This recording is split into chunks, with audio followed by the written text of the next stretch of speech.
Listo. Bueno, una feliz tarde a todos. Nuevamente por acá, volverlos a ver en este maravilloso espacio de la biblioteca, del proyecto Palabra Biblioteca que orienta el profesor Norman Muñoz, a licenciado Muñoz, mis saludos, un saludo a Alejandra, un saludo a Carlos que nos está viendo por acá, a todos los amigos de la gran biblioteca que nuevamente empezamos una temporada diferente, con conocimientos en todo lo que nos atañe al conocimiento del sistema solar, de lo que sucede en nuestro universo. Y en esta nueva temporada vamos a cambiar un poquito la dinámica. La dinámica, tengo varios invitados que amablemente me han aceptado una invitación única y es compartir desde sus experiencias y carrera académica en la investigación del sistema solar. Próxima semana vamos a tener más invitados interesantes y en este caso tengo a un primer invitado, es el profesor José García del Instituto Canario, del Museo Canario de Meteoritos, localizado en Islas Canarias.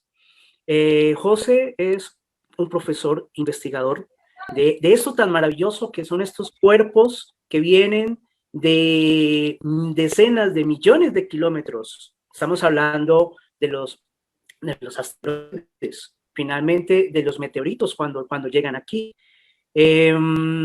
Para mí es un placer, José, tenerte hoy aquí en la biblioteca.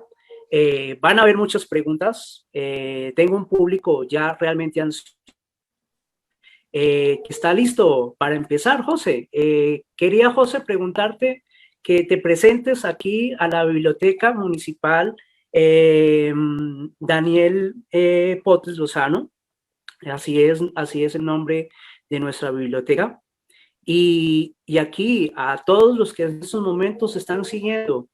José, muchas gracias por la invitación, por aceptar esta gran invitación y el público es tuyo.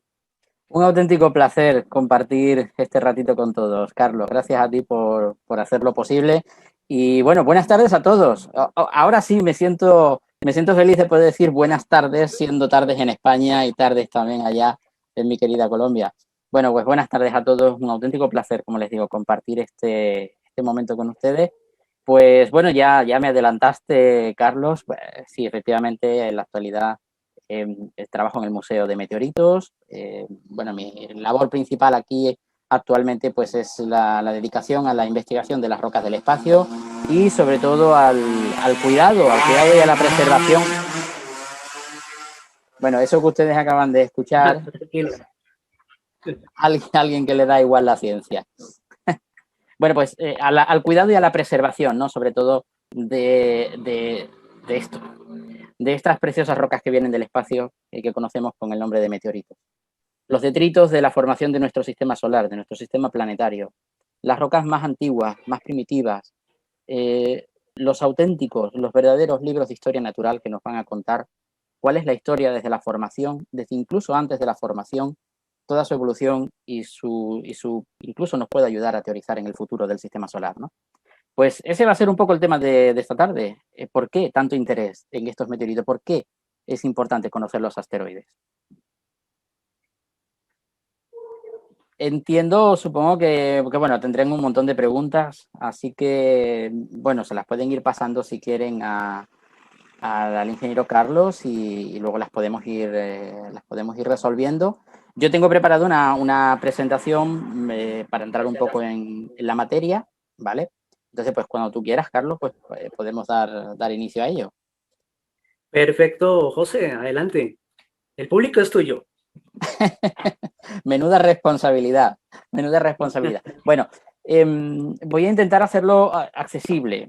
No me voy a complicar con palabras extrañas, con palabras científicas, porque no me interesa ni aburrirles, ni que se cansen con el tema ni mucho menos que lo que les hable les suene desconocido, ¿vale? Entonces voy a utilizar palabras sencillas para que todos ustedes sepan de qué estoy hablando. Voy a compartir mi pantalla voy a intentarlo. A ver, necesito que el anfitrión habilite la función de compartir pantalla y voy a compartirles una presentación que les tengo preparada para entrar un poco. Vamos a ver. Vale. Listo, José, ahí estás en pantalla Bien, ya. aquí la tenemos. Vamos a compartir la pantalla completa desde el principio. Bueno, para entrar un poco en materia asteroidal, porque cuando hablamos de los asteroides, bueno, pues pensamos en el cinturón principal, ¿no? Que es la región del sistema solar donde se acumulan ese montón de piedras que vemos en las películas del espacio, que viajan ahí a toda velocidad, que se pegan leches unas con otras, las naves espaciales ahí intentando esquivarlas porque los asteroides, en fin, y todo aquello. Bueno, pues nuestro cinturón principal de asteroides no tiene nada que ver con eso que vemos en las películas, y ahora les voy a contar algunos secretos de ese cinturón de asteroides y por qué es importante no solo conocerlo, sino conocer cuál es su contenido, su distribución y qué verdadero interés tiene la humanidad en el porqué de conocer en profundidad de esos asteroides. Pues todo se remonta a 4.600 millones de años de antigüedad, atrás en el tiempo, aproximadamente, según hay datos revelados en análisis de algunos meteoritos primitivos, que podríamos estar hablando de unos 4.610, 4.612 millones de años de antigüedad. Este primitivo sistema solar todavía no existía como tal, lo conocemos hoy, sino que se trataba de una nube presolar, una nube de gas, de polvo, que poco a poco fue evolucionando, que la gravedad se encargó de ponerla en movimiento, en rotación, en torno a un centro, a un núcleo, formando lo que llamamos un disco protoplanetario, a partir del cual, y siempre la gravedad aquí es la gran maga, la clave de todo, y siempre la gravedad fue la que se encargó de que progresivamente todas estas partículas de polvo fueran acrecionándose, es decir, uniéndose por gravedad y formando pequeños corpúsculos a medida que van creciendo. Evidentemente la gravedad va siendo mayor y van atrayendo más material. Cabe destacar en esta nube presolar un par de elementos fundamentales bueno, podemos decir que fueron los primeros sólidos que se condensaron en este disco protoplanetario. Y por un lado son las inclusiones ricas en calcio y aluminio, luego les explicaré qué son, y por otro lado son los cóndrulos, también les explicaré qué son estos cóndrulos. Pues creemos, porque todavía hay grandes lagunas en esa investigación, creemos que el origen de estos pequeños cóndrulos, que son esferas diminutas de material fundido, gotas que se enfriaron en el espacio ahí interestelar, en ese disco protoplanetario, sufrieron una primera fusión rápida en algún momento durante la fase T Tauri del Sol, una fase de gran reactividad, de emanación de grandes cantidades de radiación y de temperatura, y por lo tanto ese polvo se fundió rápidamente, repentinamente, y progresivamente se fue enfriando, formando primero las inclusiones ricas en calcio y aluminio, una especie de inclusiones blanquecinas, cuyo principal componente, al ser el calcio y el aluminio, pues sabemos que son elementos que tienen el punto de fusión muy alto, por lo tanto fueron los primeros que se condensaron, y a partir de aquí progresivamente se fueron enfriando los silicatos, y de estos silicatos se formaron estas gotículas que se fueron enfriando progresivamente y formando unas pequeñas esferas que son las que llamamos cóndrulos. Hoy día conocemos cóndrulos de olivinos, cóndrulos de piroxeno, cóndrulos de olivino y piroxeno y algunos otros componentes más. En este disco protoplanetario existían además una serie de materiales que procedían del exterior, como son, por ejemplo, los granos presolares, que son pequeñas partículas de carburo de silicio y de tantos otros materiales más, incluso espinelas, algunos otros minerales primitivos que procedían de supernovas de otras estrellas anteriores al Sol, a la formación del Sol. Todos estos granos presolares hoy perviven en muchos meteoritos y de hecho cuando se analizan los granos presolares en el laboratorio han llegado a arrojar edades radiométricas de más de 7.000 millones de años. O sea, podemos, por tanto, decir que en parte de estos meteoritos existen partículas que superan grandemente la edad de nuestro sistema solar y que nos traen información de otras estrellas. Esto es importante.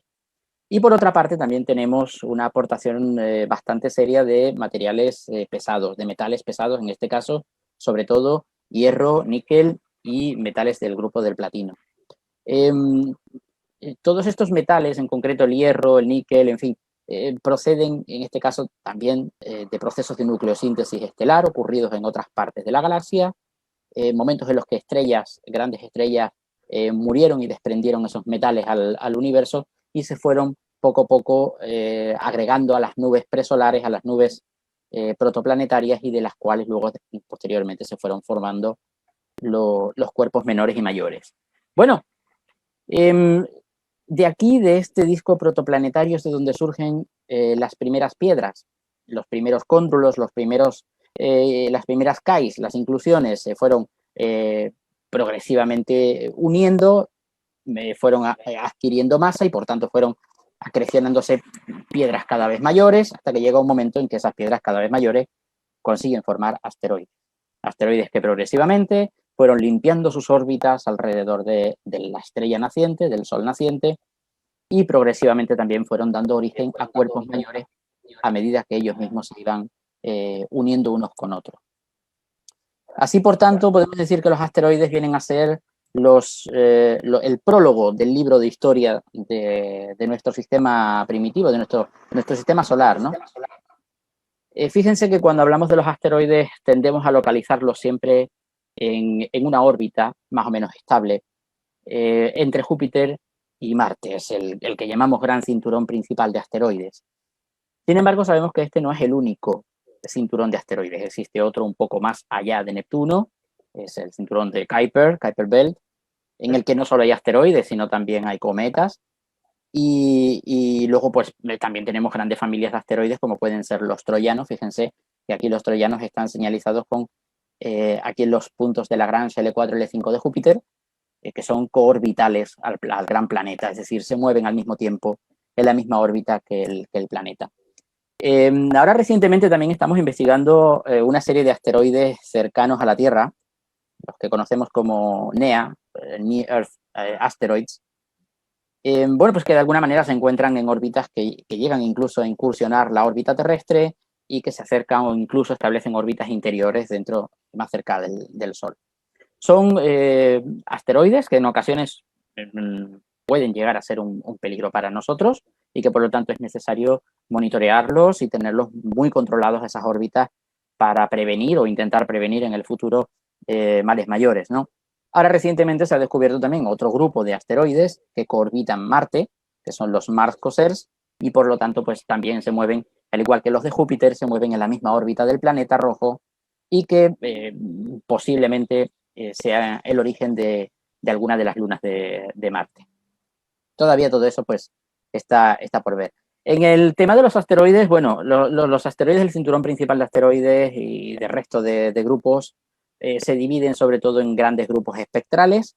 Las primeras mediciones que se pudieron hacer o de alguna manera sugerir de la composición de esos asteroides se hizo mediante espectrometría desde la Tierra y posteriormente desde naves espaciales. Recordamos, por ejemplo, la sonda Dawn de la NASA, que analizó el asteroide Ceres y después el asteroide Vesta. Grandes sorpresas nos dio, por cierto, luego les cuento. Pues en base a estos estudios se ha podido establecer distintos tipos espectrales. Fundamentalmente tres, son los principales, pero hay otros tipos espectrales que son raros, evidentemente no podemos dejar pasar por alto. Les voy a contar los secretos de algunos de ellos porque creo que les puede interesar incluso que les enseñe algunos fragmentos procedentes de ese tipo de asteroides que pueden ser realmente interesantes para ilustrar un poco esta charla, ¿no? Todo este tipo de materiales asteroidales los conocemos como materiales no diferenciados. Cuando hablamos de la diferenciación magmática, es decir, cuando un material se ha fundido dentro de un cuerpo mayor, como es la lava de los volcanes aquí en la Tierra, ese material, que en origen era condrítico, era asteroidal, pierde totalmente todas sus propiedades primitivas y en el momento en que se cristaliza comienza, podemos decir, una nueva vida, una nueva cristalización. Son materiales diferenciados. Ha habido un proceso de diferenciación magmática. Sin embargo, los asteroides no han sufrido ese proceso. Son cuerpos lo suficientemente pequeños como para no producir lava en su interior, no diferenciarse magmáticamente. Y esto es algo interesante. Solo unos pocos asteroides han sufrido este proceso y hoy lo podemos verificar perfectamente en los detritos, en los meteoritos que proceden de ellos. El resto son todos materiales antiguos, materiales condríticos muy primitivos y que verdaderamente pues, son auténticas maravillas para la ciencia. Bueno, esta representación que les dejo aquí es un poco un censo de los asteroides conocidos. Estamos hablando de millones, quizás decenas de millones de piedras, de fragmentos que se encuentran orbitando al Sol en órbitas más o menos estables. Y fíjense, por ejemplo, en este intenso color verde, todo lo que abarcaría el cinturón principal de asteroides y de resto, todos los puntos rojos, rojizos, naranjas, amarillos, que serían los correspondientes a los asteroides cercanos a la Tierra. Fíjense esta inmensa cantidad de piedras que nos rodean y que están continuamente atravesando la órbita terrestre.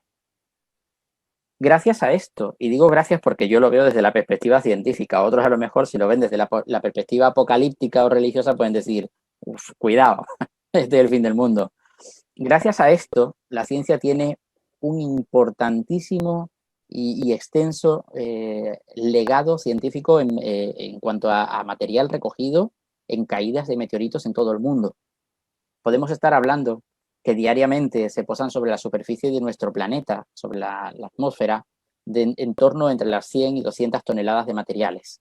Hablamos de polvo, hablamos de roca y hablamos pues, de pequeños detritos, ¿no? Pequeños meteoroides. Todo esto, la inmensa mayoría, se pierde, se vaporiza en la atmósfera, otra gran mayoría se pierde en los océanos y en la selva, y una minoría, no menos importante, se consigue recuperar en los desiertos y en muchos otros lugares del planeta, ¿no? Son los meteoritos. Aquí sí podemos decir que estamos hablando pues, de fragmentos de asteroide que proceden de órbitas lejanas, más allá de Marte, cercanas tal vez a Júpiter, y que pueden darnos una idea clara de la composición de esa región del sistema solar. Hay distintas teorías sobre por qué está ese cinturón ahí de asteroides, por qué ese montón de piedras.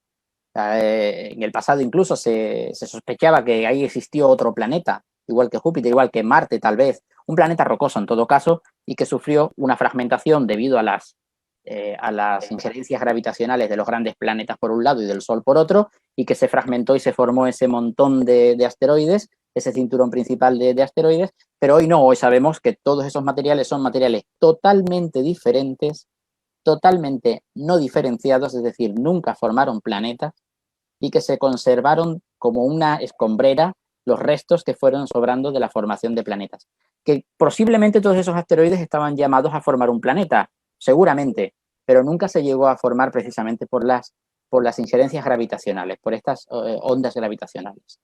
De esta manera hoy, cuando analizamos el cinturón de asteroides, nos hemos dado cuenta de un montón de cosas curiosas. Por ejemplo, sabemos que los asteroides se dividen en familias. Fíjense este gráfico que les dejo aquí abajo. Estas familias conocidas asteroides son pequeños cuerpos o un grupo de cuerpos que orbitan en el mismo momento, que forman parte de la misma familia, del mismo grupo, que están muy cercanos unos de otros y que suponemos que probablemente sean fragmentos de un asteroide mayor que se fragmenta o que sufre colisión y que por lo tanto se quedan todos esos detritos viajando al mismo tiempo y por tanto formando esa familia de asteroides. Entre ellas, fíjense, existe una familia muy conocida, Vesta, el gran asteroide. Todos hemos hablado de Vesta, hemos oído hablar del asteroide. Bueno, hoy sabemos que Vesta, hace aproximadamente unos 1000 millones de años, sufrió una historia geológica violentísima y sorprendente. Luego les contaré y por qué se formó esa familia de cuerpos basálticos aquí alrededor del asteroide. Y luego hemos observado también una cosa muy curiosa, y es que el cinturón de asteroides, a pesar de que es una región súper extensa, que puede variar, pues más o menos aquí, en este gráfico lo pueden ver, entre aproximadamente 2 unidades astronómicas del Sol, hasta pasando para allá las 3 unidades, 3,3 unidades astronómicas, más allá. Introduciéndose en algunos casos incluso en casi en la órbita de Júpiter. Pero hemos observado que a pesar de que es una zona donde se amontonan estas piedras, como les decía al principio, si nosotros atravesáramos el cinturón de asteroides a escala humana, lo más probable es que no viéramos ninguno, no nos encontráramos ninguno, O sea, la distancia entre esos asteroides es tan extensamente grande que a escala humana prácticamente los podríamos atravesar y no seríamos conscientes, no nos daríamos cuenta de que estaríamos atravesando el cinturón de asteroides. Esa lluvia de piedras que vienen contra las naves espaciales, olvídense. De hecho, en el cinturón de asteroides, si nosotros vamos atravesando desde el Sol hacia el exterior, nos vamos a encontrar etapas o momentos en los que la población de asteroides disminuye incluso hasta desaparecer. Se forman una serie de huecos en el cinturón principal que son esto que les pone aquí, los huecos de Kirkwood. Hemos observado que a 2,5 unidades astronómicas del Sol, a 2,8, a 3 y a 3,3 se forman huecos donde no existen asteroides. ¿Por qué se forman estos huecos? Actualmente creemos que es precisamente por las mareas gravitacionales, las resonancias orbitales de los grandes planetas, por un lado, y del Sol por otro. Probablemente en estos huecos sí existieron asteroides, igual que en el resto del cinturón principal. Y lo más probable también es que todo este material que existe, que ya no existe en este hueco que ahora existe en el cinturón de asteroides, todo ese material haya sido expulsado, lanzado fuera del sistema solar por esas mismas mareas gravitacionales.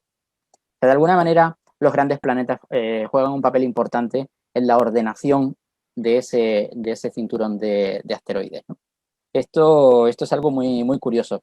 Y en cierto modo, estos huecos de Kirkwood vienen a ratificar el hecho de por qué no se pudo formar un planeta ahí. Porque los propios planetas gigantes impidieron, mediante su gravedad, que esos materiales se acrecionaran y fueran formando cada vez cuerpos mayores hasta llegar a un planeta mayor. Creo que el único así más grande que todavía sobrevive es Ceres, y yo creo que casi de milagro. Bueno, en cuanto a las colisiones de asteroides y a la presunción de extinciones que pueden ocurrir en nuestro planeta como consecuencia de estos eventos, de momento no tenemos que preocuparnos. Por una razón. Colisiones importantes en el cinturón principal de asteroides, pues colisiones se han dado a lo largo del tiempo, ¿vale?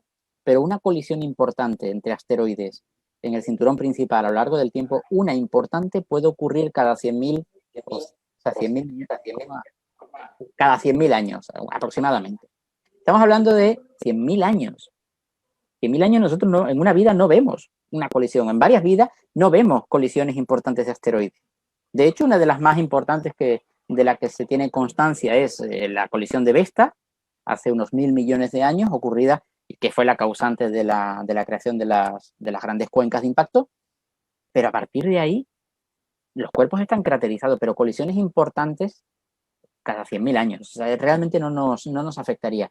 Y en cuanto al tema de las extinciones en nuestro planeta, que un gran asteroide caiga contra nuestro planeta y que produzca una extinción masiva, de momento yo creo que tampoco tenemos por qué preocuparnos. La última acaecida asociada a un asteroide fue la de la península de Yucatán hace unos 65 millones de años, causante de la extinción de los saurios del Mesozoico, y a partir de ahí, hasta la fecha, todo tranquilo. Eventos así puntuales como Chelyabinsk, que causó heridos, probablemente el evento de Tunguska asociado a un cometa, pero afortunadamente también sin mayor repercusión, ¿no?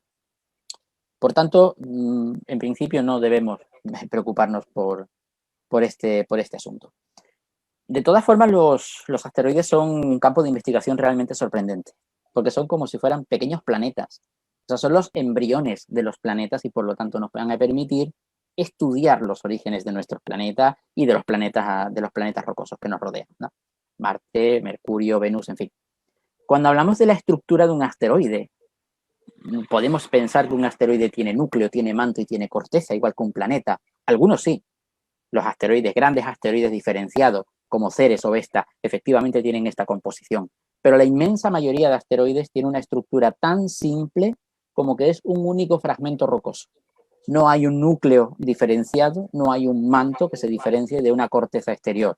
Todo lo más que hay es una roca con un regolito como consecuencia del proceso de erosión espacial que ha ido triturando levemente esos materiales y formando esa capa regolítica alrededor del asteroide.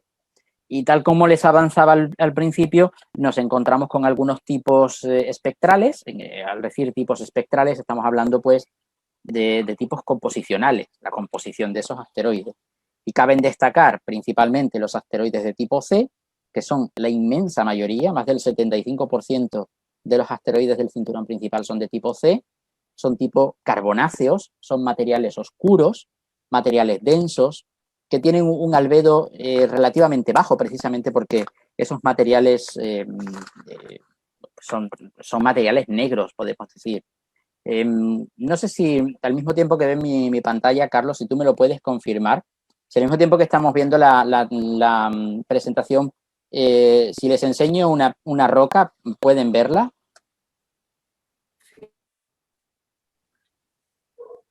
Aquí estamos viendo la presentación.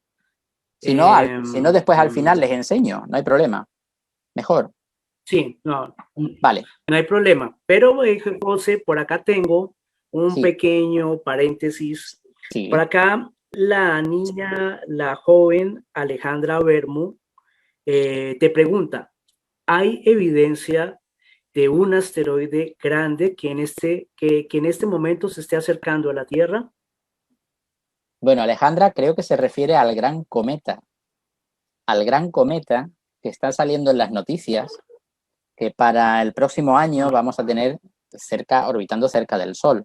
Bueno, sí, efectivamente, es un cometa que procedería de la nube de Oort, o sea, es un cometa de periodo muy largo, es el mayor cometa que hasta la fecha se ha identificado acercándose al Sol, pero no corremos peligro, porque su punto más cercano al Sol va a estar como a la órbita de Saturno, o sea, realmente no se va a acercar al planeta. Probablemente sí lo podamos ver, va a ser, yo quiero creer también que va a ser un espectáculo sorprendente, un gran cometa en los cielos. Lo podremos disfrutar, pero no entraña ningún peligro. Esto es importante. Perfecto, José. Y pienso que nuestra amiga Alejandra se acaba de ganar una fotografía. Bien merecida. Fantástico. ¿Qué le parece? Fantástico, me parece ideal. Enhorabuena. Enhorabuena. Enhorabuena. Perfecto, José. Pues avanzando en estos tipos espectrales rápidos, como les decía, no quiero cansarles tampoco mucho, aparte del tipo C, los carbonáceos, tenemos los asteroides de tipo S, que son silicatos, son rocas que están principalmente compuestas por fragmentos de metal y sobre todo por silicatos de hierro y de magnesio, en este caso olivino, piroxenos, materiales cristalizados de la nube presolar, y que aunque suponen un grupo reducido de asteroides, apenas el 15-17% de los asteroides censados, sí sabemos que de ellos proceden la inmensa mayoría de meteoritos que caen a la Tierra. Es decir, la gran mayoría de meteoritos que caen, las condritas ordinarias, proceden de un tipo minoritario de asteroides. Esto es algo realmente interesante, porque contrasta con los de tipo C, que son la mayoría de asteroides, pero son la minoría de meteoritos recuperados. Tiene su explicación, lo que pasa es que es muy extensa. Bueno, finalmente tenemos los asteroides de tipo M. Los asteroides de tipo M son asteroides metálicos. Muy probablemente sean núcleos expuestos de protoplanetas o planetoides que de alguna manera, pues después de colisiones, quedaron expuestos en sus órbitas y por lo tanto han quedado ahí como asteroides, algunos de ellos muy importantes, grandes caídas aquí en nuestro planeta, como por ejemplo Campo del Cielo en Argentina, o se me viene quizás a la cabeza Jova en Namibia, o algún otro así importante grande como Nantang en China, 9.500 kilos, reconocido, se sabe que son muchas toneladas más, ¿no?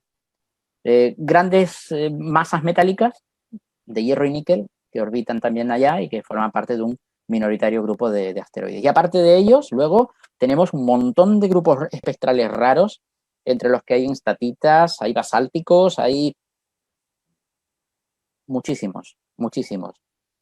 No me voy a referir a todos ellos porque entonces sí que no acabamos hasta mañana. Pero fíjense, en este sí me he querido detener, en el asteroide Ceres. Ceres, descubierto el 1 de enero de 1801, es el mayor asteroide que orbita en el cinturón principal de asteroides, con sus más de 945 kilómetros de diámetro. Es un asteroide de tipo C, pero no es de tipo C porque haga honor a su nombre Ceres, es de tipo C porque es carbonáceo. Es curioso que aunque es un material, el material de Ceres es profundamente carbonáceo, la forma que tiene el asteroide, perfectamente esférica, menos achatada levemente, pero una forma esférica, de alguna manera nos induce a pensar que este cuerpo ha alcanzado un equilibrio hidrostático, es decir, en algún momento de su historia ha habido magma en su interior y ha permitido que se forme esa forma esférica en el espacio. Es decir, es un asteroide diferenciado. Muy probablemente sea un asteroide basáltico con un gran contenido en materiales de tipo carbonáceo. Pues de Ceres hasta la fecha todavía no se ha identificado ningún meteorito, al menos identificado hasta el momento. Sin embargo, fíjense este que les enseño ahora, nuestro querido Vesta. Y digo querido Vesta porque, bueno, Vesta es el asteroide de los astrónomos casi, ¿no? Descubierto en marzo de 1807, un pequeño asteroide de 530 kilómetros de diámetro medio que presenta una gran colisión. Fíjense en esas líneas, en esas rayas que lo surcan, y presenta un par de cuencas importantes en la parte inferior, que son las cuencas Rea Silvia y Veneneia. Estas dos cuencas de impacto se formaron hace aproximadamente 1.000 millones de años.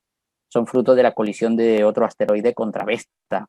Creemos que fue un asteroide metálico el que colisionó contra el asteroide Vesta, y que fruto de esa colisión una inmensa cantidad de materiales, más del 1% de su masa, fue eyectada al espacio exterior.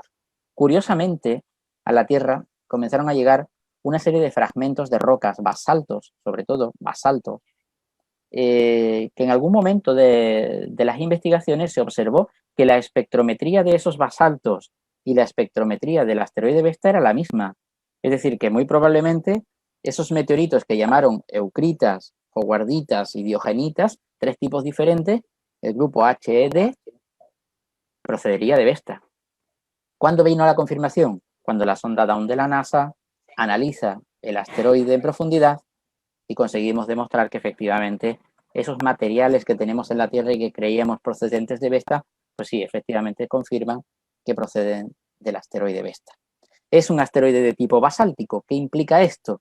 Que es un asteroide que también ha sufrido un proceso magmático en su interior, que en su pasado tuvo volcanes o al menos ríos, lagos de lava, que esos lagos fluyeron en la superficie, formaron corrientes de lava y que después se enfrió y se consolidó como un pequeño embrión de protoplaneta, un asteroide en todo caso. Este es muy curioso, es un asteroide, a mí personalmente le tengo un especial cariño, porque precisamente el primer meteorito que tuve ocasión de clasificar procedía de Vesta. Bueno, y el segundo también, pero el primero en concreto pues fue ahí un poco especial, ¿no? Vesta. Luego hemos hablado del cinturón de asteroides, hemos hablado de todos estos cuerpos, he metido por medio un poco la palabra meteoritos. ¿Qué son los meteoritos? Bueno, pues los meteoritos son los detritos asteroidales, los fragmentos que procederían de asteroides que sufrieron colisiones, que se partieron, que se lanzaron al espacio y que por carambolas de la gravedad terminaron cayendo al planeta Tierra. Y cuando digo terminaron cayendo, me refiero a que son fragmentos que cuando han llegado al suelo se han recuperado. Ahí, solo ahí, sí podemos hablar de meteoritos. ¿Por qué hago incidencia en esto? Porque seguramente a ustedes les habrá pasado muchas veces ver las noticias y leer. Un meteorito se ha visto cruzar el cielo en cualquier sitio, pero no se han recogido trozos. Se ha visto un meteoro cruzar el cielo. Por lo tanto, estamos hablando de un meteoro, no un meteorito. Un meteoro es un fenómeno en el cielo. Meteorito es el fragmento que cae a la Tierra, el fragmento que cogemos, el trozo de metal o el trozo de roca que podemos analizar. Ese es el meteorito, ¿vale? Fíjense en esta foto tan bonita, tan curiosa que les enseño para ilustrar este apartado. Es un fragmento del meteorito Nantan, está cortado, está tratado para poder ver esas manchas, ese sistema de cristalización. Es su propio sistema de cristalización, ¿no? Es un meteorito totalmente metálico, por lo tanto procedería de un asteroide de tipo espectral M. Es curioso, los asteroides de tipo M se han localizado sobre todo en la órbita de Júpiter, son coorbitales a Júpiter, son los troyanos de Júpiter. Es realmente interesante. Bueno, ¿por qué tanto interés en conocer los asteroides, en estudiarlos, en analizarlos? ¿Por qué tanto interés en conocer los meteoritos, de qué se componen, cuáles son sus puntos débiles, cuáles son sus elementos más valiosos? ¿Por qué tanto interés en esto? Pues por varios motivos. Primero, el primero es un interés puramente científico. Se ha demostrado que en muchos de estos meteoritos intervienen elementos orgánicos, de origen inorgánico, pero orgánicos al fin. Elementos como el hidrógeno, el carbono, el nitrógeno o el oxígeno, que como ustedes saben son la base sobre la que se forman las proteínas, la base sobre la que se forma el ADN y por tanto la base sobre la que se forma la vida. En los meteoritos, no me cabe la menor duda, está la clave para explicar cómo surge la vida en la Tierra. Y si efectivamente surge la vida en la Tierra por una explicación a través de los meteoritos, podemos perfectamente inferir que esa vida podría aparecer en cualquier otro cuerpo que tuviera las condiciones adecuadas para su formación. En segundo lugar, últimamente estamos hablando, se habla bastante, sobre todo en los círculos, les iba a decir astronómicos, bueno, los astronómicos se habla mucho también, los astronáuticos o incluso en la industria, de un interés en los metales de los meteoritos.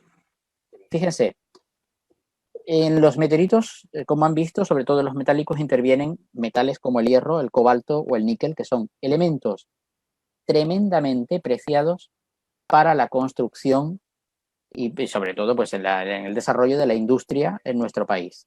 Bueno, en nuestro planeta en general, ¿no? ¿Qué ocurre? Pues que ahora se están programando misiones para tratar de capturar asteroides y acercarlos a la órbita terrestre, pues, con un poco la excusa de estudiarlos y tal. Bueno, es un poco hacer una prueba para explorar la minería asteroidal. ¿Por qué? Porque son materiales, son cuerpos que son ricos en metales y que por lo tanto son metales que nos van a hacer falta, sí o sí, nos van a hacer falta en el planeta. Y en el futuro pueden ser la base sobre la que necesitemos materiales para trabajar en el exterior. Por otro lado, fíjense, en los meteoritos intervienen una serie de elementos realmente interesantes. Son elementos, sobre todo, metales del grupo de las tierras, de las tierras, o sea, elementos de las tierras raras y metales del grupo del platino, que son fundamentales, necesarios para el desarrollo de la industria de telecomunicaciones y el desarrollo de todo lo que es la ingeniería relativa a las comunicaciones, a Internet, o sea, en general, a las comunicaciones. No solo entre personas aquí en nuestro planeta, sino evidentemente en el futuro comunicación entre la Tierra y futuras colonias en otras partes del sistema solar, como de hecho está ocurriendo con la comunicación entre los astronautas en la Estación Espacial Internacional, por ejemplo, y nuestro planeta.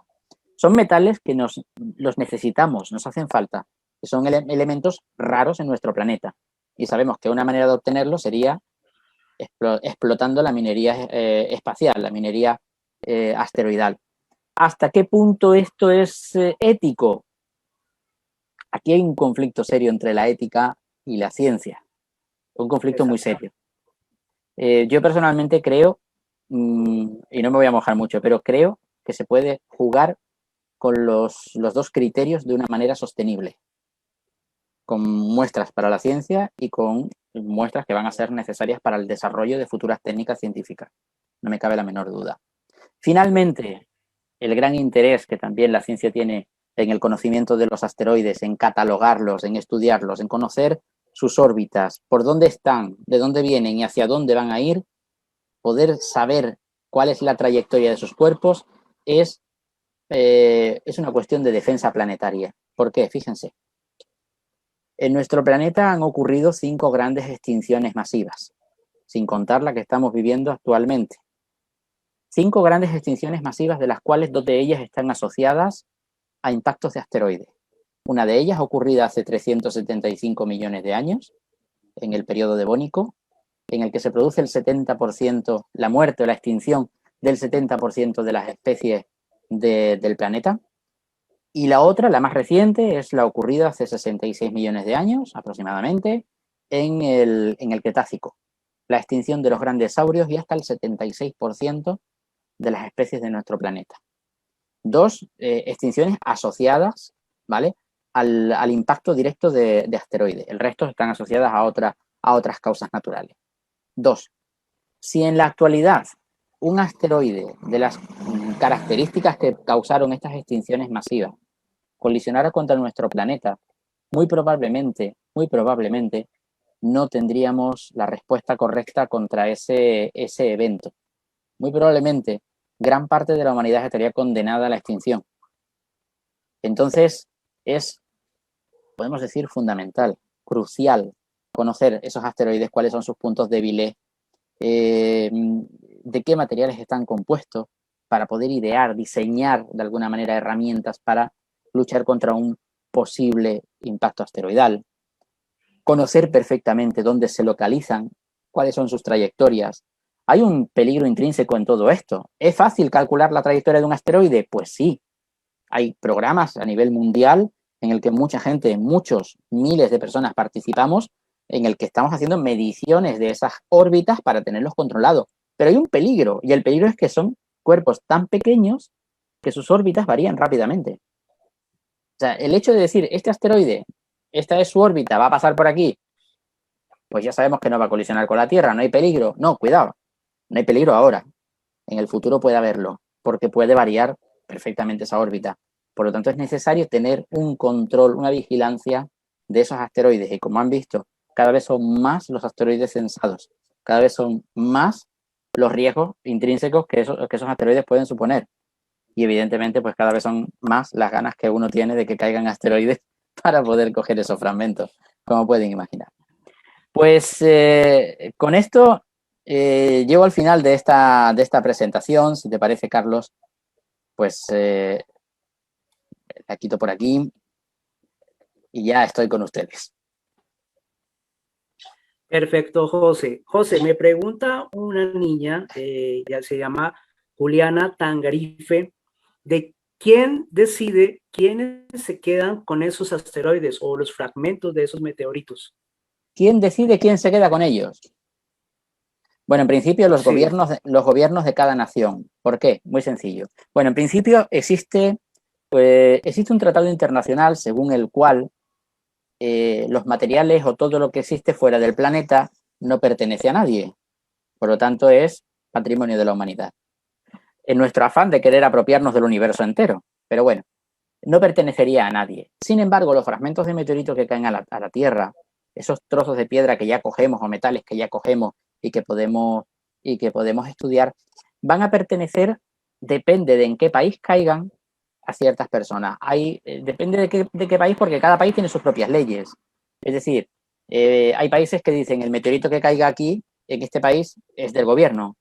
Y ahí no se discute si cae algo o se encuentra algo, o no se puede tocar, o hay que depositarlo en un museo nacional porque pertenecería al gobierno de la nación, o sería el pueblo entero, ¿no? de la nación.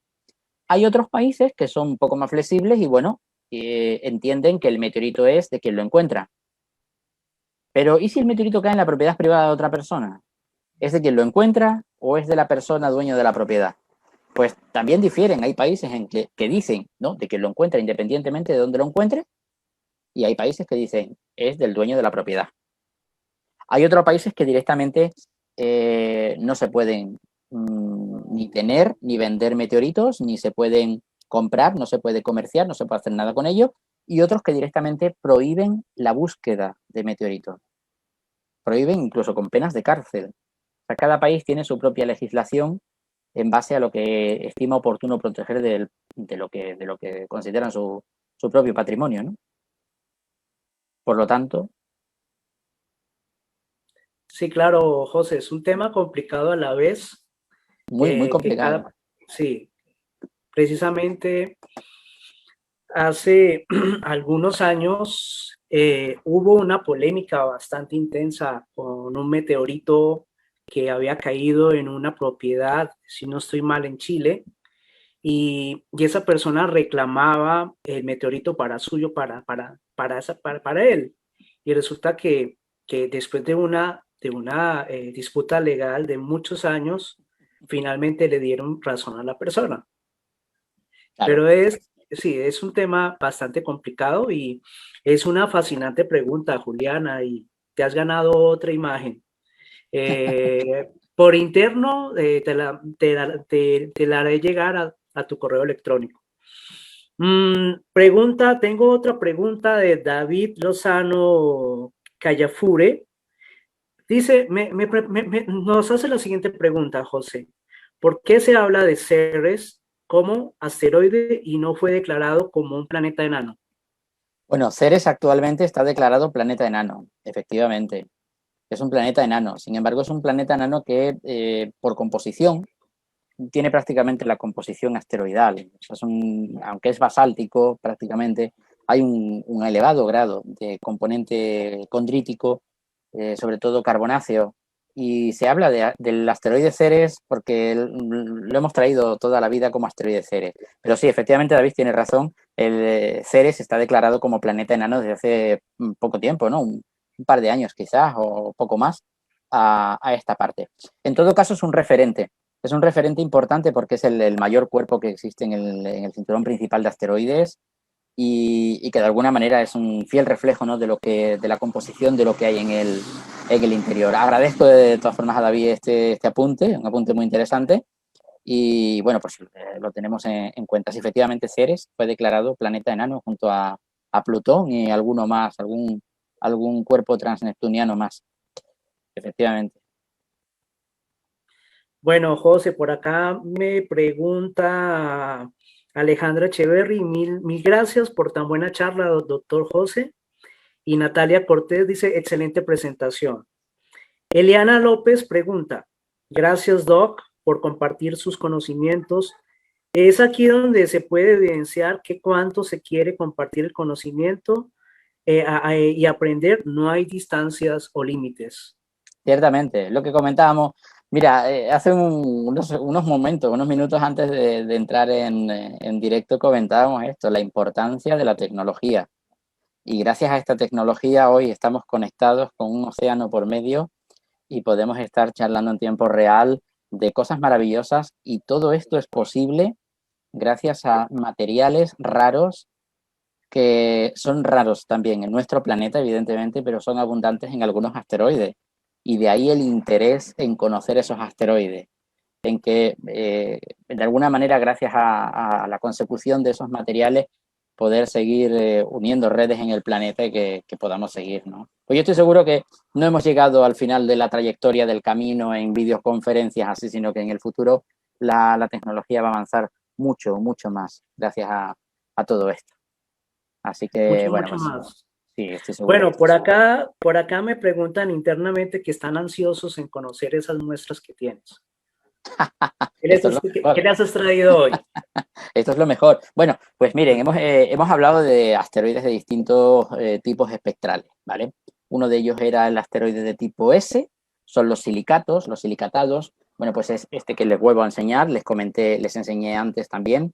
Esto es un asteroide de tipo S, es una condrita ordinaria. De hecho, este pesa en concreto 2 kilos, está cortado para poder ver en el interior un poco su textura y vemos una serie de venas brillantes. Esas venículas brillantes son metal, hierro-níquel, que debido al impacto de los asteroides se ha fundido y corre por las entrañas de la roca. Esto es un asteroide de tipo S, es el asteroide, podemos decir, del grupo del 15-17% de los asteroides del cinturón principal. Esto es un asteroide realmente interesante. Pero quizás los más interesantes de todos son los que comentamos de tipo C, los carbonáceos. Son materiales muy primitivos, muy antiguos, materiales muy oscuros, negros, que podemos ver, a ver si consigo enseñarles esta zona cortada. Fíjense en esas manchas blancas que pueden identificar ahí. Esas manchas son las inclusiones ricas en calcio y aluminio que les comentaba al principio. Esos primeros sólidos que se condensaron en la nube presolar. Y luego existen otras pequeñas manchas más pequeñitas, circulares, que son los cóndrulos, el segundo tipo de material procedente de la nube presolar. Esto es un fragmento de una condrita carbonácea, por lo tanto es un fragmento de uno de los asteroides de tipo C, la inmensa mayoría de asteroides. Luego hemos comentado que existen asteroides asteroides basálticos, por ejemplo, los procedentes de Vesta. Vesta nos ha regalado rocas como esta. Esto es una eucrita polimíctica. Como pueden ver, es un fragmento que si lo tiras ahí en un jardín no lo identificas. Es como si fuera un trozo de hormigón, de cemento, una cosa rara. Eso es una eucrita polimíctica procedente de un flujo de lava del asteroide Vesta. Son materiales muy interesantes porque están compuestos por distintos tipos de materiales. Fragmentos de olivinos, en este caso, bueno, pues es ortopiroxeno, ya está muy degradado. Fragmentos de basálticos, otros fragmentos muy finos de regolito, incluso algunas partículas metálicas procedentes de contaminaciones asteroidales. Estos materiales son interesantes porque se pudo asociar directamente al asteroide Vesta y por lo tanto pues es uno de los meteoritos que sí podemos saber que proceden concretamente de ese asteroide. Luego hemos hablado también de los meteoritos metálicos, el grupo espectral M, que son, por ejemplo, este fragmento que les enseño acá. Esto es un fragmento metálico del meteorito Nantan, caído en China, en el que se identifican algunas cosas curiosas, como por ejemplo, fíjense en esta parte que tiene acá, que es más clara, más brillante. Bueno, pues esto no es hierro. El resto del meteorito es hierro y níquel. Esta parte no, esta parte es un mineral que se llama troilita. Es un sulfuro de hierro. Un sulfuro de hierro que es muy raro en nuestro planeta y que sin embargo sí se forma bastante en algunos meteoritos. Este, por ejemplo, que también hemos visto en la fotografía, es una lámina del meteorito Nantan y también podemos observar aquí unos nódulos de este mineral, troilita. Y al mismo tiempo podemos ver esta especie de bandeado más claro en la matriz, que son las bandas de Widmanstätten, es el sistema de cristalización. Pues esta lámina, por ejemplo, procede de un asteroide de tipo espectral M. Esto es importante porque, bueno, pues todo esto evidentemente nos aporta, como pueden imaginar, una cantidad de información sorprendente sobre metales, sobre minerales, minerales que se han formado en condiciones totalmente distintas a las de nuestro planeta. Y luego existen otro tipo de meteoritos que no tienen nada que ver con los asteroides, pero como sé que hay algunos de ustedes que tienen mucho interés en conocerlos, como por ejemplo las rocas lunares, pues les puedo enseñar algunas. Por ejemplo, fíjense, este que les enseño aquí se llama Northwest Africa 14005. Es un fragmento de una brecha feldespática procedente de las tierras altas lunares. Solo se conocen 15 gramos. Está clasificado con 15 gramos de masa. Y bueno, pues es una roca procedente de esas tierras altas de la Luna, de las zonas más brillantes que vemos en la Luna llena. Pues de allá. Este es uno, por ejemplo, y otro que tengo por aquí, que no es mío, es de un coleccionista amigo y me lo tiene dejado para estudiarlo y para conservárselo y demás. Pero bueno, se lo enseño aquí también, fíjense. Esto es otra brecha feldespática, también procedente de la Luna. Meteoritos, al fin y al cabo, porque son rocas que han salido de su satélite de manera natural y de manera natural también han llegado a nuestro planeta y se han recuperado en los desiertos, en este caso en África. Pues estos son algunos de los tipos de meteoritos que les puedo enseñar. ¿Qué te parece? Sorprendente. Sí, maravilloso, sorprendente que tengamos en nuestro planeta estos fragmentos de la Luna. También hay meteoritos marcianos que han llegado a la Tierra. Sí, ¿Qué nos puedes contar sobre eso, José? Pues al igual que ocurre con los asteroides, al igual que ocurre con la Luna, el planeta Marte también, igual que ocurrió en la Tierra en su momento, el planeta Marte también fue profundamente bombardeado por asteroides y por lo tanto muchos de esos materiales saltaron al espacio, fueron eyectados y por tanto pudieron formarse meteoroides que posteriormente cayeron a nuestro planeta. En cambio, este tipo de materiales, miren, aquí tengo uno de Marte, este tipo de materiales, estas shergotitas, está cortado para poder ver el interior. Este tipo de materiales son basálticos también, son muy interesantes, pero tienen una composición curiosa. Y es que uno de sus minerales de composición, la plagioclasa es un mineral de los que componen el basalto, plagioclasas, piroxenos sobre todo, y menores cantidades de olivino. Pues la plagioclasa, debido al impacto del asteroide que lo lanzó fuera del planeta, se fundió y se formó un cristal transparente que llamamos masquelinita. Lo que hizo fue cambiar un poco su composición y su estructura cristalina y formarse un mineral nuevo dentro de estos basaltos. Y es una de las señas de identidad de las rocas de Marte. Pueden imaginar que estas rocas tienen un valor inmenso, extraordinario, ¿no? No solo para la ciencia, sino incluso también para los coleccionistas y aficionados a esta historia de los meteoritos. Porque aunque no se lo crean, los meteoritos son un activo de colección y de comercio muy fuerte en muchas partes del mundo, ¿no?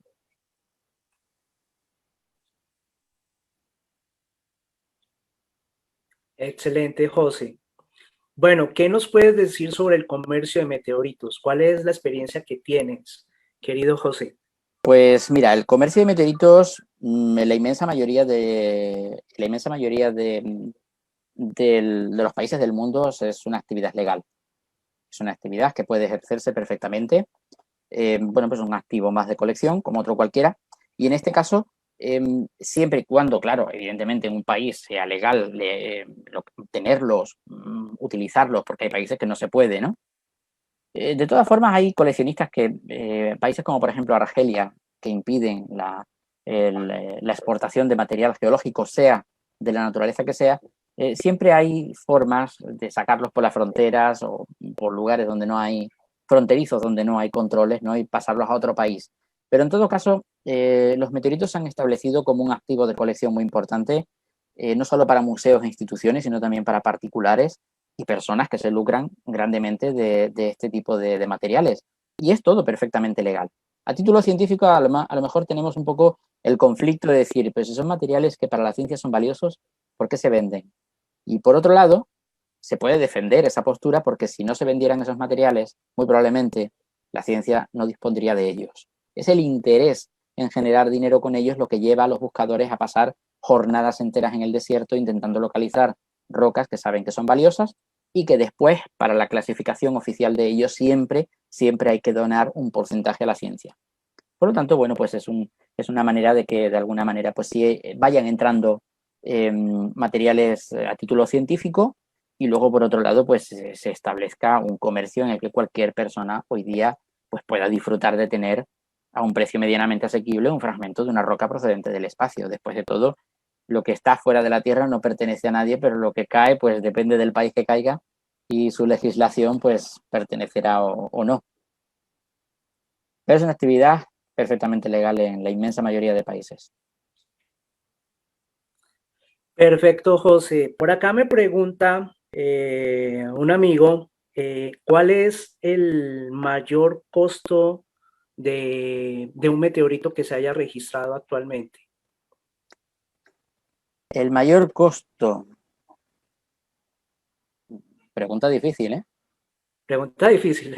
Es una pregunta difícil porque a título institucional ha habido instituciones que han pagado auténticas millonadas, fortunas, por fragmentos de meteoritos. Y a título privativo, o sea, a título privado, yo creo que podríamos hablar bueno, yo recuerdo, de hecho, conozco un caso de hasta 2.200.000 dólares. No sé si será el mayor, creo que no, creo que habrá alguno todavía mayor, alguien que ha pagado mayor cantidad de dinero, pero supera con creces los 2 millones de dólares, ¿eh? Sí, casos de piedras grandes y valiosas, raras y valiosas, y eso es importante. Sí, pero ha habido algunos casos por ahí que, wow, tremendo. Sí, tremendo. Bueno, por acá tengo más personas enviándole muchos saludos a ti, querido José, William Ramírez. Muy buena tarde. Laura Vázquez Cali dice saludos y gracias por ese interesante espacio. Y al fin, lo que nosotros queremos, José, es precisamente educar a las personas, porque como sabes, hay bastante desinformación en la parte de los meteoritos. En tu experticia, querido José, y es una de las preguntas que más me han hecho, ¿cómo hago yo para diferenciar un meteorito de una roca terrestre? Mira, eso es un tema muy delicado.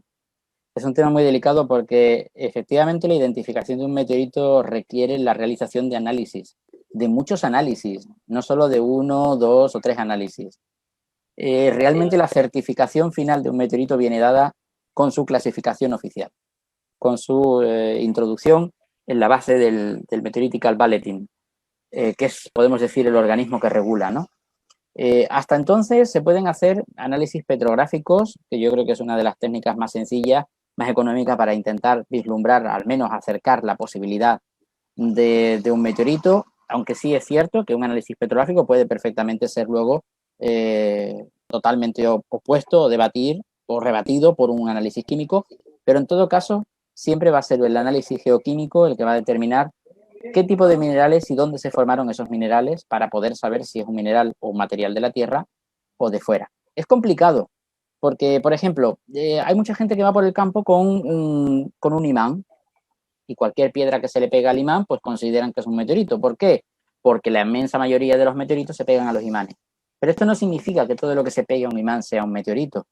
Un trozo de una lata de Coca-Cola o una lata de un trozo de chatarra de cualquier cosa, o incluso algunas rocas de basalto, se pegan también a los imanes. Y no por ello podemos decir que sean meteoritos. Hay algunas rocas que las estudias, las ves, haces una lámina delgada, la estudias, haces un análisis petrográfico y dices, efectivamente es un meteorito. ¿De qué tipo? Pues puede ser este tipo o aquel tipo. Y luego llega el análisis químico y dice, no, es una roca terrestre. El análisis químico es, en último término, quien va a determinar si efectivamente una roca es o no es un meteorito. Hasta que no se llega a ese punto, todo lo que hay son suposiciones, son posibilidades. Es bastante complicado, ¿eh? Es bastante complicado y es una de las cosas que más preguntan. A mí me ha tocado ese tema, a otras personas que tú conoces, como nuestro amigo Jonathan Ospina, sí. Cada vez pasan meteoritos como rocas terrestres y precisamente, José, me gustaría que, como en tu experiencia, le dijera acá a las personas de qué tips podemos decir como para poder reconocer un meteorito, hacia a simple vista o si es posible, no es posible. Sospechoso, algo sospechoso. Bueno, los meteoritos, al ser rocas que contienen metales, normalmente tienden a oxidarse. Por lo tanto, se suelen formar cortezas marrones, suelen contener muchas grietas, suelen estar muy agrietados por aquello de que al haber sufrido colisiones, pues, están los materiales muy agrietados, entonces llegan a la Tierra en forma con bastantes grietas.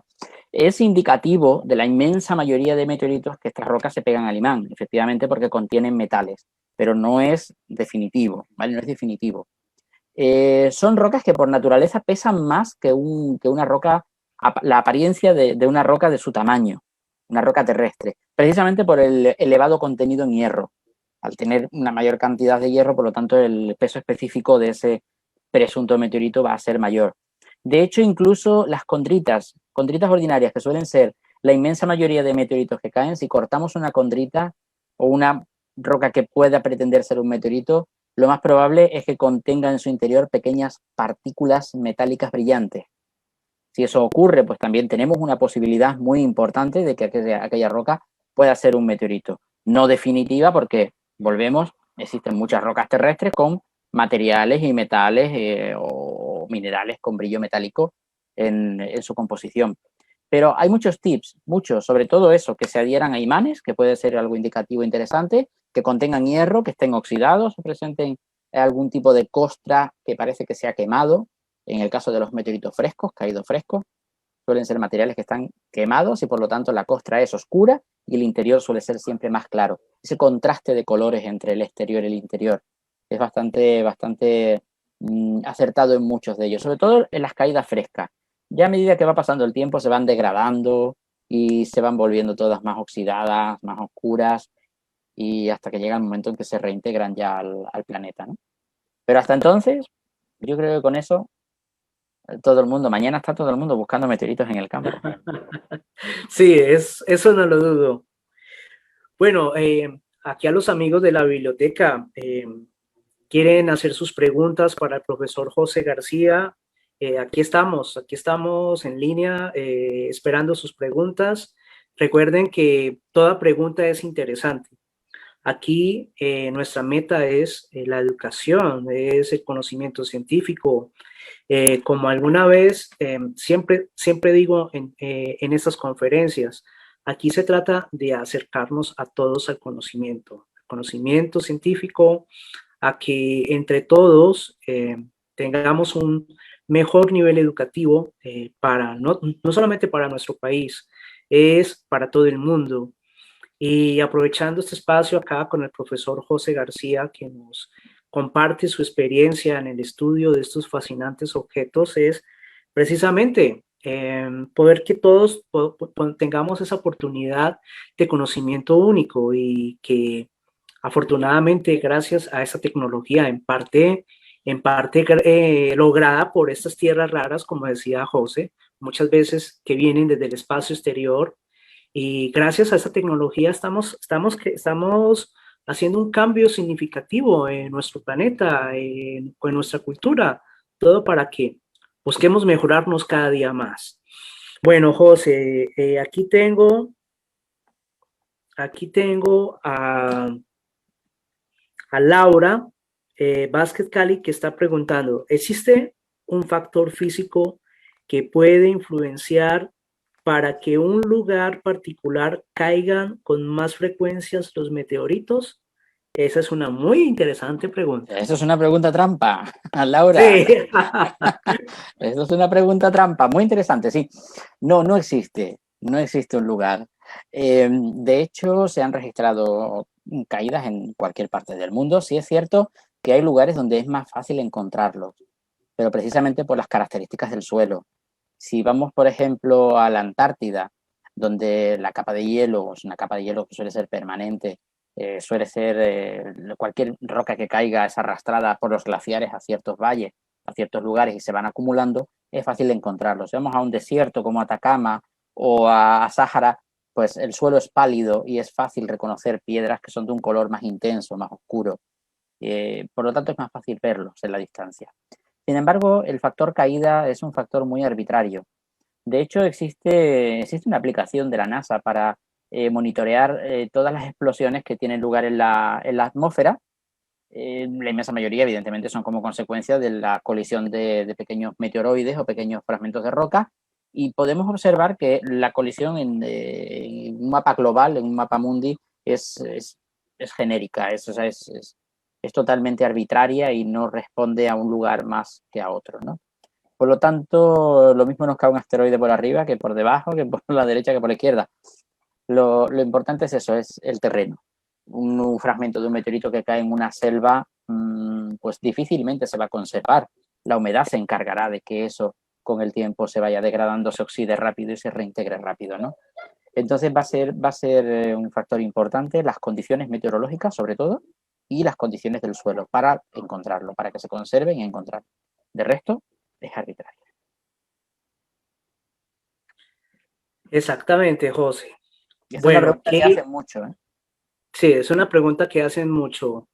Bueno, José, ¿qué otra experiencia has tenido? Me preguntan sobre tu experiencia propia acerca del estudio de los meteoritos. ¿Qué más te gusta? Experiencias buenas, ¿no? Porque malas también las ha habido, ¿va? Aquí hay de todo. Bueno, esas experiencias que tienes tú para compartir con el público, experiencias buenas, no tan Mira, buenas. el mundo de los meteoritos en mi vida apareció, bueno, un poco mezclado con minerales, con fósiles y con toda una afición de niño, ¿no? Entonces de niño que con el tiempo pues se fue consolidando y bueno, un niño que coleccionaba piedras, un niño raro que coleccionaba piedras, pues termina dedicándose a las piedras. Pero el mundo de los meteoritos, de una manera así más seria, más profesional, desde hace unos años a esta parte, no mucho más, para mí, desde luego, supone un punto de inflexión muy importante, por varias razones. La primera, es un campo de investigación sorprendente. Es un campo que nos permite conocer continuamente materiales, conocer continuamente nuevos minerales, nuevas cosas que no conocemos o que todavía quedan mucho por investigar. Y son cosas que nos fascinan, son cosas que dices, vas por el desierto y encuentras un meteorito, encuentras una piedra y piensas, soy la primera persona en 4.600 millones de años, desde que se formó esa roca, que la ve y que la va a coger, que la va a tocar. Es algo sorprendente, es algo fascinante, ¿no? Los meteoritos como tal siempre son un activo muy interesante, llaman muchísimo la atención. Cuando los llevo a los colegios, a los institutos, las charlas y las clases en los centros, los alumnos se vuelven locos con ellos, evidentemente. No solo desde el aspecto de ver una piedra y poder tener esa piedra en las manos, sino cuando montamos el microscopio petrográfico y la vemos a través de sección delgada y les explico cuáles son esos componentes, por qué son así, por qué se han formado, de dónde proceden. Pues eso llama mucho la atención a los alumnos. Y me quedo con esa parte, me quedo con la parte bonita de la educación que aportan, ¿no? De la información y de esa enseñanza que es capaz de llegar a la sociedad. Me quedo sobre todo con esa parte, pero luego está también la parte más oscura, que, bueno, aquí en España muchas veces yo digo, España saca lo peor de mí.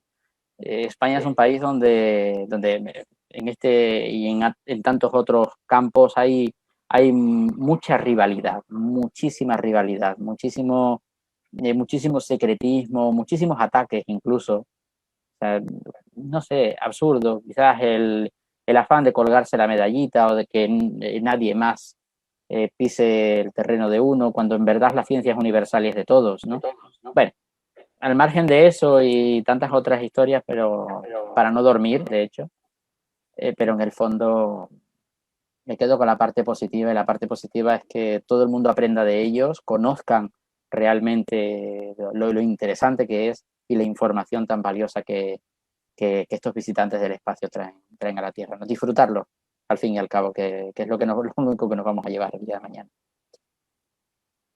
Exactamente, José. Por acá, Héctor William Quintero pregunta, ¿se puede calcular los años de los pedazos de esos meteoritos? Sí, se puede calcular todo, absolutamente todo. Se puede calcular desde la formación, la edad de formación, que es el momento de la cristalización, se puede calcular el tiempo que estuvo desde el tiempo que hace que su asteroide colisionó y saltó ese trozo al espacio, cuánto tiempo ha estado en el espacio dando vueltas al Sol hasta que cayó a la Tierra y cuánto tiempo hace que cayó a la Tierra. Se puede calcular todo. El tiempo de exposición a los rayos cósmicos, el tiempo de exposición de residencia, absolutamente todo. Y todo esto es posible gracias a la química, simple y llanamente. La química es la que nos habla de qué cantidad de partículas ha absorbido esa roca mientras ha estado en el espacio desde que salió de su progenitor, partículas solares y partículas cósmicas, cuánto tiempo hace que cayó a la Tierra y tienen de vida esos radionúclidos que nos van a traer la información, ¿no? de su origen, en fin. Podemos saberlo todo. Hoy día las técnicas analíticas han avanzado tanto, son tan tremendas, que prácticamente un fragmento de roca nos descubre todos sus secretos, Realmente sorprendente. Es realmente sorprendente, José, sí, sí, es maravilloso. ¿Y sabes qué es lo más sorprendente? Bueno, sí. El descubrimiento de aquellos granos presolares de más de 7.000 millones de años, que superan la edad del Sol de varios mil. Impresionante. Eso es bien impresionante. A propósito, por acá me pregunta, ¿cuál es tu mejor experiencia que te haya cautivado en toda tu carrera? Buena pregunta.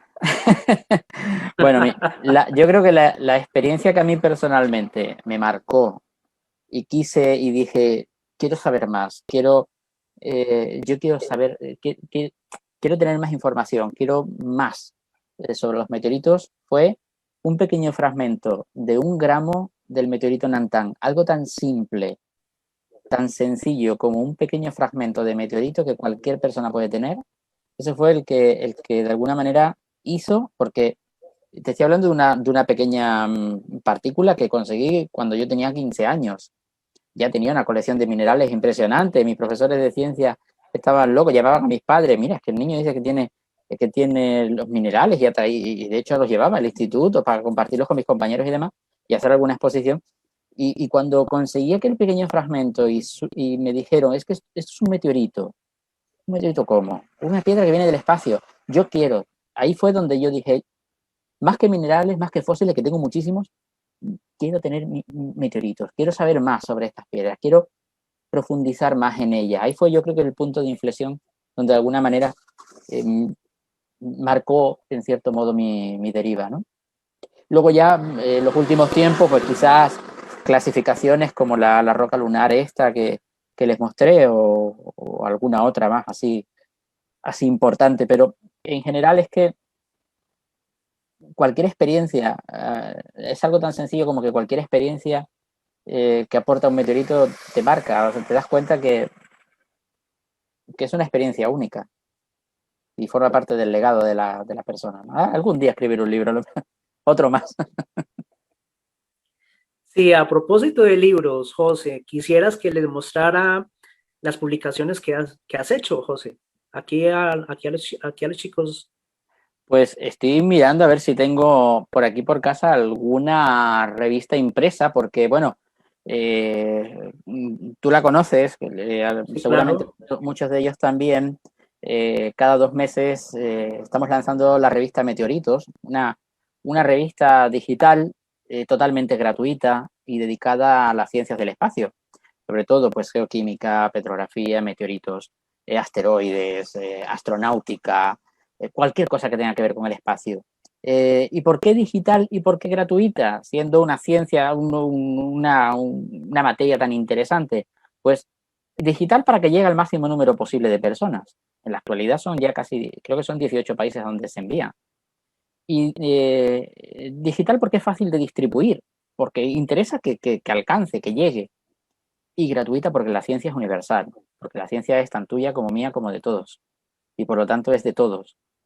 Y yo soy partidario de que la ciencia, que es un legado de la humanidad, debe ser entregado a la humanidad. No se puede estar con las historias de guardar secretitos y de historias como muchos hacen, ¿no? No. Eso forma parte de la revista Meteoritos a la que cualquier persona instruida o que tenga experiencia en la materia, pues puede publicar sus artículos, sus opiniones, sus fotos, lo que quiera, puede hacer lo que quiera. Entonces, es una publicación interesante. Luego, otro tipo de publicaciones, bueno, tengo escrito varios libros, pero eh, como ocurre con todos los libros que son de corte técnico, no son libros de interés para el público, no son libros que tengan futuro en, en el mercado. Permíteme, voy a coger uno que tengo por aquí, es que tengo puesto esto, porque si no se oye mucho eco. Mm. Sí, pero voy a coger uno que tengo por aquí, que me suele acompañar, es un libro de cabecera, que en principio yo este libro lo escribí para mí. Lo escribí porque necesitaba tener consolidados más o menos, no sé qué he hecho, que han empezado a caer cosas de ahí, consolidados más o menos una serie de datos, y entonces pues me venía bien poder conformar todos esos datos en un libro y poder en un momento dado que fuera para mí mi guía de consulta, ¿no? Así directa es. El libro se titula Cuando las estrellas caen del cielo. Es un libro gordo, es un libro muy pesado, muy, muy cansino, Ujú. porque es un libro profundamente técnico donde se abordan pues todos los aspectos que tienen que ver con meteoritos. El libro autoeditado, evidentemente, claro, hacer una copia impresa sale carísimo porque no es un libro que haya salido en editorial que haya soltado 10.000 ejemplares, sería una auténtica ruina, nadie compraría ese libro. Pero es un libro muy interesante por eso, porque es una guía práctica para la clasificación y los aspectos científicos que tienen que ver, sobre todo geoquímicos y petrográficos, que tienen que ver con los meteoritos, con todos los grupos conocidos de meteoritos hasta la fecha. Distintos grupos de carbonáceas, distintos grupos de condritas, distintos grupos metálicos, en fin, y las acondritas, ¿no? Luego, a partir de él, pues también hay alguno otro más por allá. De hecho, hay uno que es Meteoritos en Sáhara, es una pequeña guía también para los buscadores de meteoritos en el desierto. Un poco las características de cómo reconocerlos, cómo localizarlos y qué hacer cuando se produce un hallazgo, ¿no? Cómo se procede para mantener las máximas garantías científicas. Pero bueno, yo creo que prácticamente hoy por hoy lo que más importante es para mí es la revista Meteoritos, evidentemente, que es de todos nosotros, ¿no? Y bueno, que en general es la gran publicación, podemos decir, que interesa que llegue al máximo posible de lectores. Pueden conocerla a través de revistameteoritos.es y hacer la inscripción, o sea, poner el correo electrónico, inscribirse y la reciben gratis en el correo electrónico cada 2 meses que se edita. O sea, aprovechen, no me bloqueen ahora el móvil de mails. Pero sí, para todos ustedes, es gratuita también. Bueno, me pregunta, querido José, acá nuestro bibliotecario amigo, el licenciado Norman Muñoz Vargas, que por favor les podamos compartir el link de la revista Meteoritos para distribuirla desde la biblioteca para todos. Pues eso es súper fácil. www.revistameteoritos.es. Sin más. Revista Meteoritos en Google y aparece en los buscadores y aparece la primera. Pues hasta el índice de la revista actual, con un avance de los artículos que hay. Al final hay una pequeño apartado que es suscríbete, solo hay que poner un correo electrónico, no hace falta datos de nada, no se guardan datos de nada, no es necesario, se protege totalmente la identidad de las personas. Correo electrónico, y a partir de ese correo electrónico, pues ya cada 2 meses, la próxima sale en septiembre. De todas formas, licenciado, si quiere, se le envían todos los números anteriores. Vamos ya, el próximo es el número 29. Estamos en el 5º año de vida de la revista. 5º año, terminando. Entonces, si quieren, pues se le puede mandar todos los números anteriores sin ningún problema. Revistameteoritos.es. Perfecto, José. Ha sido un viaje maravilloso de todas estas vivencias, de toda esta hermosa campaña que tenemos para poder compartir la ciencia a todos estos maravillosas personas que nos han acompañado el día de hoy. Y te quiero agradecer personalmente, José, por aceptar esta invitación. Un placer. No es fácil, José, hacer ciencia. Y nos enfrentamos precisamente a un tipo de época que yo considero bastante rara. Muy rara. Bastante rara. Tenemos toda la tecnología que podamos creer, pero no estamos teniendo un uso responsable de ella. Ciertamente. Lo mismo en la parte educacional.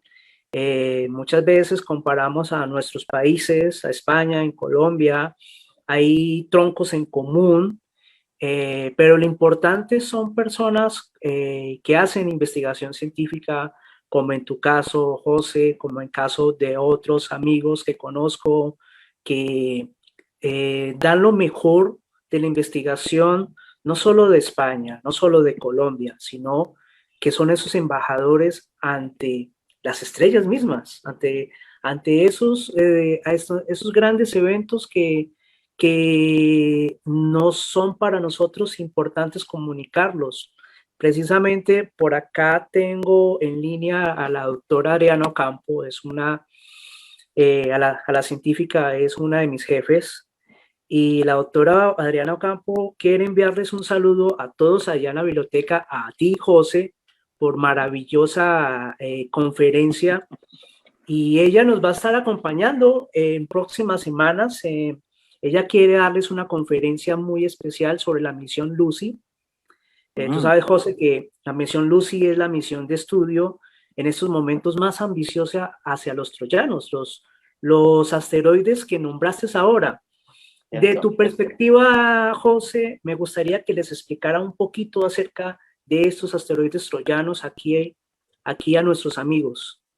Estos asteroides troyanos, entiendo que son los que te refieres a los troyanos de Júpiter. Mira, en principio sabemos que son asteroides de tipo espectral M en su inmensa mayoría, algunos habrá colado que sea de otro tipo espectral, pero fundamentalmente son de tipo espectral M, y de hecho la misión Lucy es una misión muy ambiciosa por una razón. ¿Por qué precisamente a los asteroides troyanos? ¿Por qué a esos de tipo espectral M?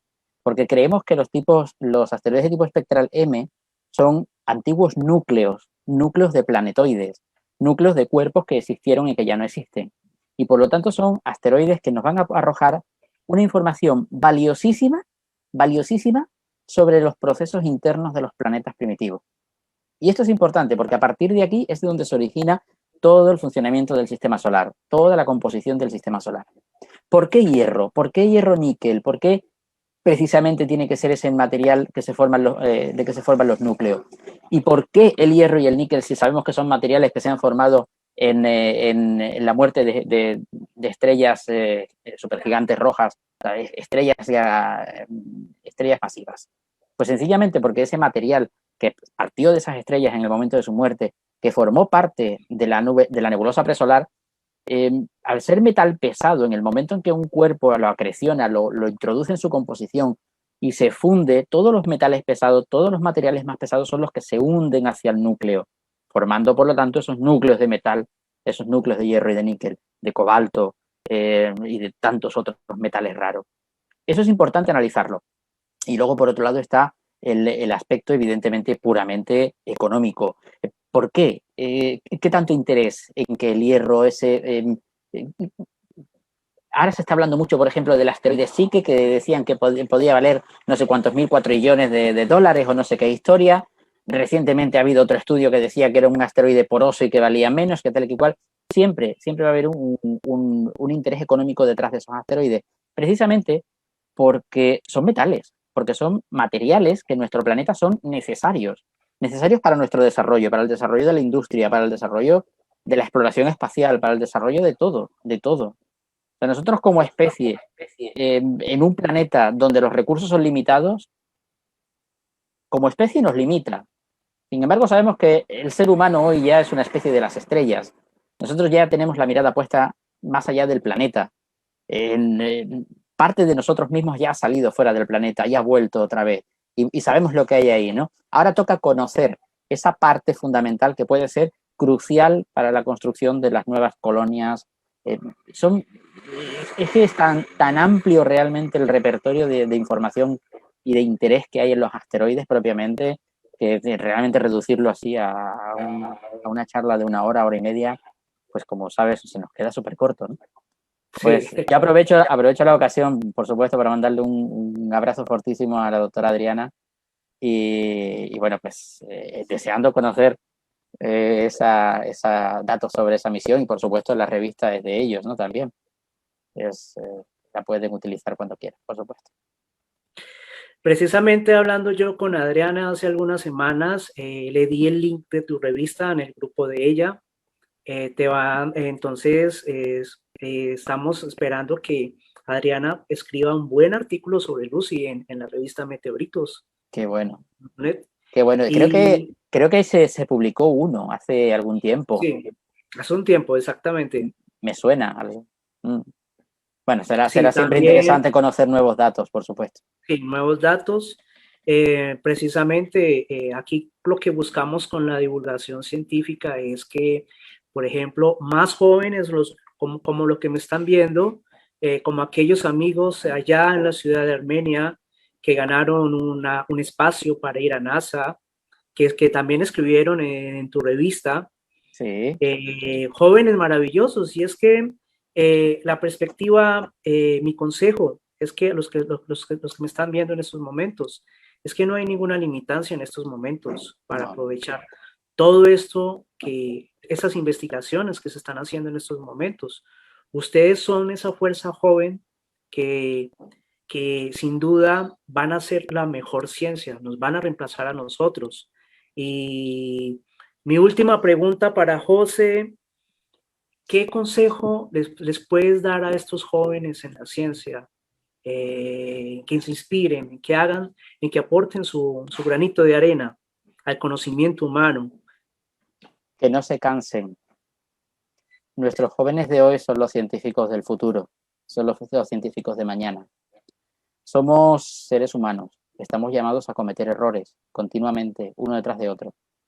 Un error no debe ser nunca tomado como una mancha que ya te va a perseguir toda tu vida y que te marca en tu evolución. Al contrario, de los errores aprendemos. En ciencia de los errores se aprende. Todo, absolutamente todo, es experiencia vital, es experiencia. Se podrán cometer errores en la vida, se podrán cometer errores en la ciencia, se podrá cansar uno hasta el extremo. Te atacarán, querrán quitarte del entorno, querrán silenciarte. Sigue adelante, estudia y sigue siempre adelante. No pienses que todo va a caer en un saco roto. Probablemente mi generación, tal vez la tuya, no llegue a mucho más, pero sabemos, estamos seguros de que hemos plantado una semilla y que esa semilla la seguirán cuidando las generaciones futuras hasta que el día de mañana florezca y dé los resultados necesarios. Muchas de las grandes misiones, fíjense, estamos hablando de que la especie humana, una especie que nació, evolucionó y existe en este planeta, está pretendiendo establecerse en otros cuerpos. Esto no se hace de una generación a otra. Por lo tanto, el esfuerzo tiene que ser sostenido siempre de una generación a otra. Por eso nosotros divulgamos con tanta pasión, porque sabemos que nuestra pasión va a ser la pasión de ustedes. Y que por lo tanto la ciencia, solo la ciencia, es lo que debe permanecer delante de vosotros.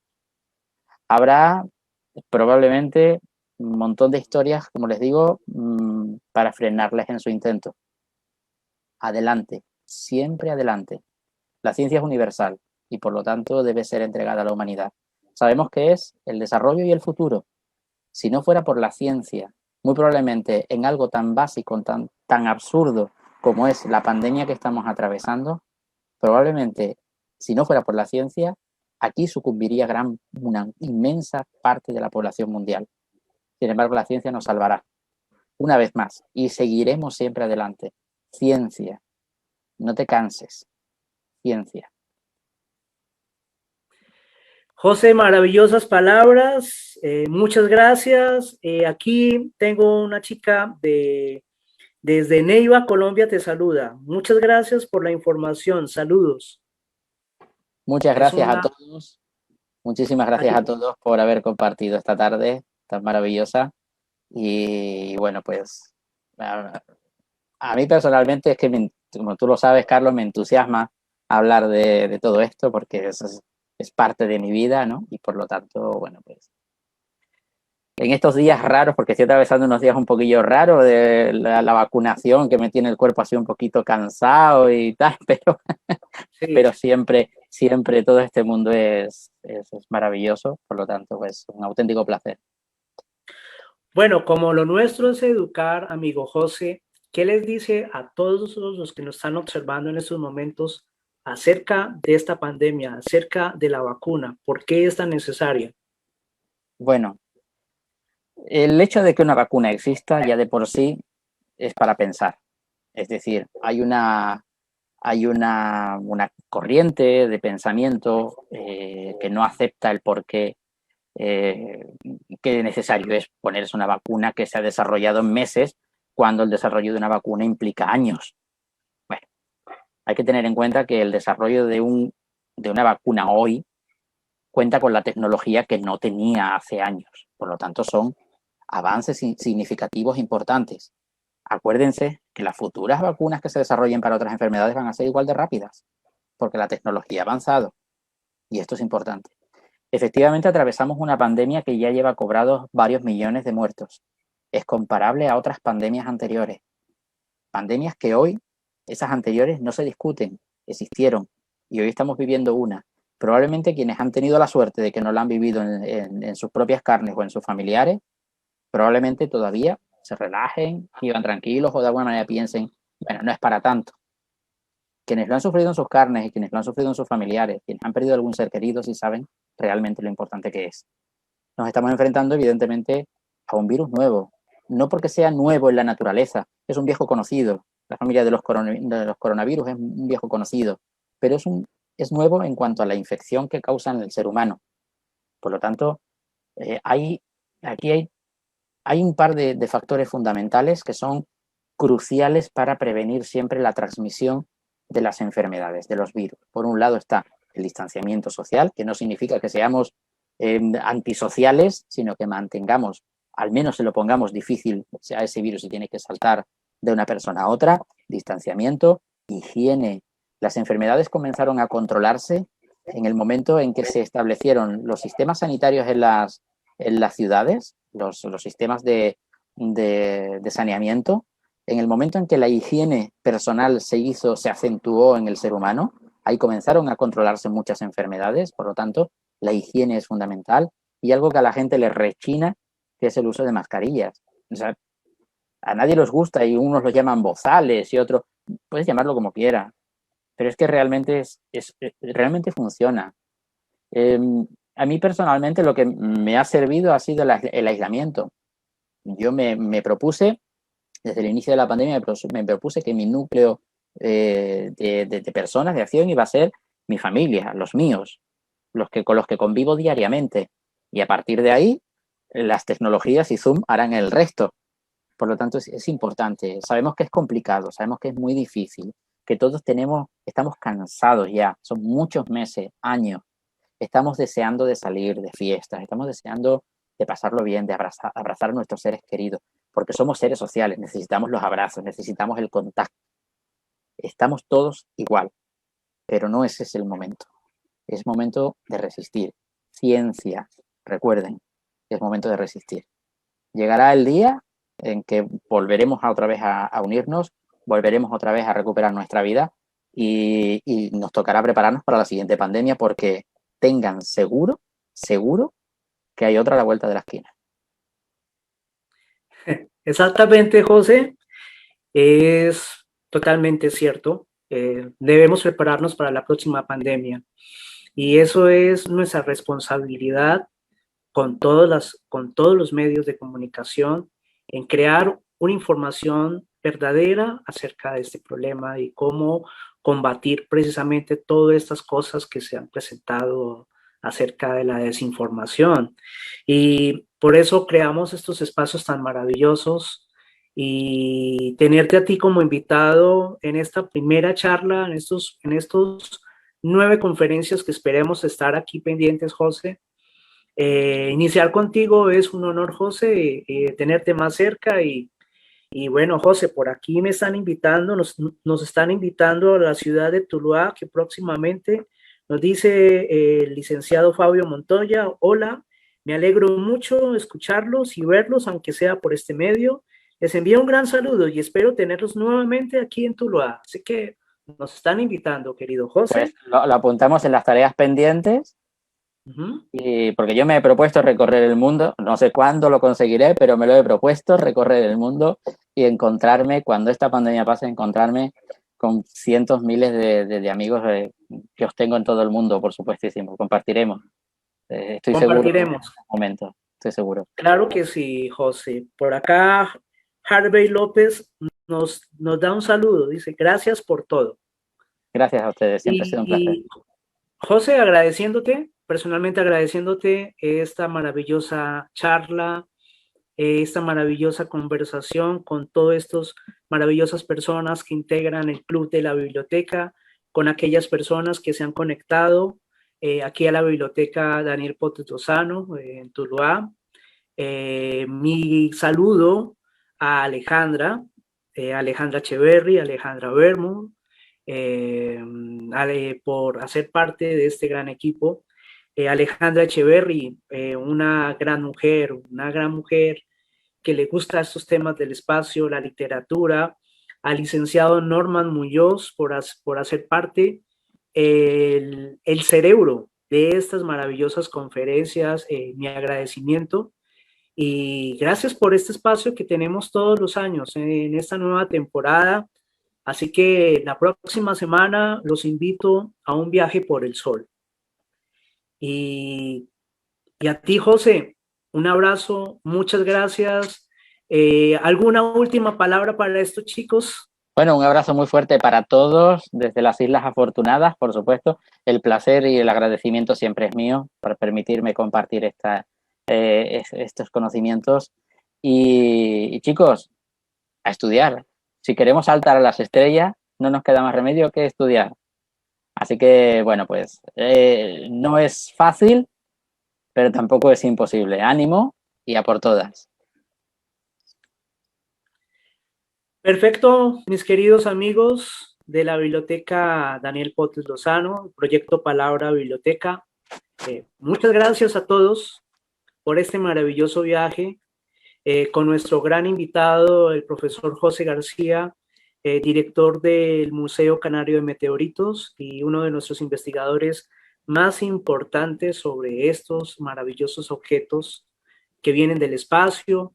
En el link de la biblioteca les haré llegar todos los números de la revista Meteoritos para que puedan disfrutarlos y el profesor Norman también los pueda compartir en la biblioteca y aquí les paso ahora más tarde el contacto de José en redes para que lo busquen, le hagan preguntas a nuestro amigo José García, al profesor José García, de ese tema tan interesante como son los meteoritos. José, muchas gracias.